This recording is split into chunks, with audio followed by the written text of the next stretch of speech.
చేస్తుంది. ఏది వాస్తవం అనేది తెలియాలంటే ప్రజలే స్పందించాల్సిన అవసరం ఉంది. సరే, ఇప్పుడు మనం కొన్ని అంశాలు ఏదైతే వాస్తవమా కాదా అన్నది ప్రజల్ని ఒపీనియన్ చెప్పంటాం. ఎందుకంటే దాదాపుగా 9 లక్షల మందికి పైగా సబ్స్క్రైబర్లు ఉన్నారు.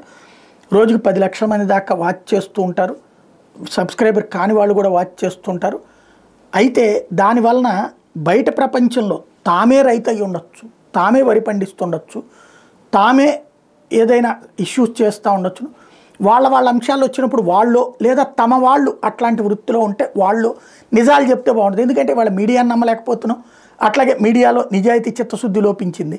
కాబట్టి అసలు వాస్తవం ఏంటన్నటువంటి తెలియడం కోసం వెంటనే నువ్వే కనుక్కొని చెప్పచ్చు కదా, నేనే కనుక్కొని చెప్పినా ముద్రలే వేసేటటువంటి రోజుల్లో ప్రజాభిప్రాయం కామెంట్ల రూపంలో పెట్టచ్చు అన్నట్టు నేను అనేక సార్లు చెప్పాను. కొనుగోలు కేంద్రాలు క్లోజ్ అంటూ సాక్షి ఒక వార్త రాసుకొచ్చింది. ఇందులో దిగుబడులు అంచనాలకు దూరంగా సేకరించారు. 33.5 లక్షల టన్నులే సేకరించింది సర్కారు. దిగుబడుల్లో 50% కూడా కొనుగోలు చేయని వైను 20 నుంచి 30 రోజులైనా నగదు జమ కావట్లేదని రైతుల ఆందోళన. టన్నుకు సుమారు 6,000కు పైగా నష్టపోయిన అన్నదాతలు. రైతులకు దక్కాల్సిన సుమారు 2,000 కోట్లకు పైగా మద్దతు ధరల దోపిడీ. శ్రీకాకుళం జిల్లాలో సేకరణ కేంద్రాలు మూసివేత అన్నటువంటి వార్తని రాశారు. ఇందులో ప్రజలకు తెలియాల్సిన అంశం ఏంటంటే, సరే ఇంతకుముందు జగన్ హయాంలో ఇన్ని లక్షలకు అయితే మేము ఇన్ని లక్షలు ఇట్లాంటి లెక్క చెప్తారు. వరి రైతు సంతోషంగా ఉన్నాడా? మద్దతు ధర లభించిందా? 24 గంటలు కాదు 48 గంటలు డబ్బులు వేస్తా ఉన్నారు, ఒక్కసారి 24 గంటలు వేసామని ప్రభుత్వం చెప్తోంది.